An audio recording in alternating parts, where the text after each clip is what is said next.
Hello കൂട്ടുകാരെ, എല്ലാവർക്കും മറ്റൊരു വീഡിയോയിലേക്ക് ഹാർദമായ സ്വാഗതം. ഇന്നത്തേതൊരു കുക്കിംഗ് വ്ളോഗാണ്. പച്ചക്കായ ഇട്ടൊരു മോരുകറി. മോരുകറി നമുക്ക് പല രീതിയിലുണ്ടാക്കാം. പച്ചക്കായ ഇട്ടുണ്ടാക്കാം, അല്ലെങ്കിൽ മോര് തനിയെ നമുക്ക് മോരുകറി ഉണ്ടാക്കാം. അതല്ലെങ്കിൽ അതിലേക്ക് നമുക്ക് വഴുതനങ്ങയോ അല്ലെങ്കിൽ പടവലങ്ങയോ ഒക്കെ ഇട്ട് നമുക്ക് മോരുകറി ഉണ്ടാക്കാവുന്നതാണ്. ആദ്യം പച്ചക്ക നന്നായിട്ടൊന്ന് വേവിച്ചെടുക്കാം. അതിനായിട്ട് പച്ചക്കായിലേക്ക് കുറച്ച് ഉപ്പും മഞ്ഞൾപ്പൊടി ഇട്ട് നന്നായിട്ടൊന്ന് വേവിക്കാം. ഇനി ഇതിലേക്ക് വേണ്ട അരപ്പിന് തേങ്ങ, ചെറിയ ഉള്ളി, കാന്താരി മുളകാണ് ഞാൻ ഇപ്പോൾ എടുത്തിരിക്കുന്നത്, വെളുത്തുള്ളി, കുറച്ച് കറിവേപ്പില. കാന്താരി മുളകിന് പകരം നിങ്ങൾക്ക് പച്ചമുളക് എടുത്താലും കുഴപ്പമൊന്നുമില്ല. പിന്നെ ഇതിലേക്ക് ആവശ്യത്തിന് ഉപ്പും മഞ്ഞൾപ്പൊടിയും ചേർത്ത് നന്നായിട്ട് നല്ല പേസ്റ്റ് രൂപത്തിൽ അരച്ചെടുക്കാം.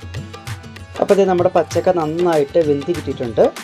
ഇനി നമ്മൾ തയ്യാറാക്കി വെച്ചിരിക്കുന്ന അരപ്പ് ഇതിലേക്ക് ചേർത്ത് കൊടുക്കാം.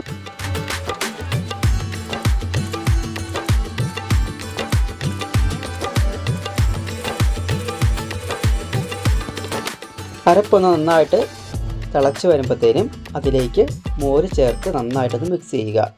എൻ്റെ കയ്യിലുള്ളത് കുറച്ച് കട്ടി തൈരായതുകൊണ്ട് ഞാൻ മിക്സിയുടെ ജാറിലിട്ട് ജസ്റ്റ് ഒന്ന് അടിച്ചെടുത്തതാണ്. മോര് ചേർത്ത് കഴിഞ്ഞാൽ ഒരുപാട് അങ്ങ് തിളക്കരുത്. അങ്ങനെ ഒരുപാട് തിളച്ചിട്ടുണ്ടെങ്കിൽ പെരുത്തു പോകും. ഇനി നമുക്ക് താളിക്കൽ പരിപാടിയിലേക്ക് കിടക്കാം.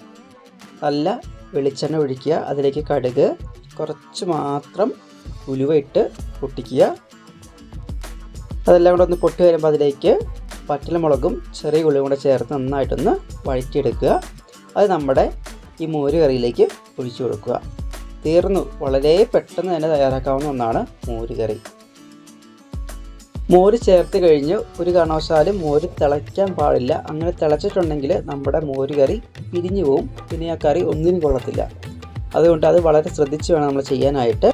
ഇന്നത്തെ നമ്മുടെ വളരെ എളുപ്പത്തിൽ ഉണ്ടാക്കാവുന്ന മോരുകറി എല്ലാവർക്കും ഇഷ്ടമായെങ്കിൽ വീഡിയോ ലൈക്ക് ചെയ്യാനും ഷെയർ ചെയ്യാനും സബ്സ്ക്രൈബ് ചെയ്യാത്തവരാണെങ്കിൽ സബ്സ്ക്രൈബ് ചെയ്യാനും മറക്കരുത്.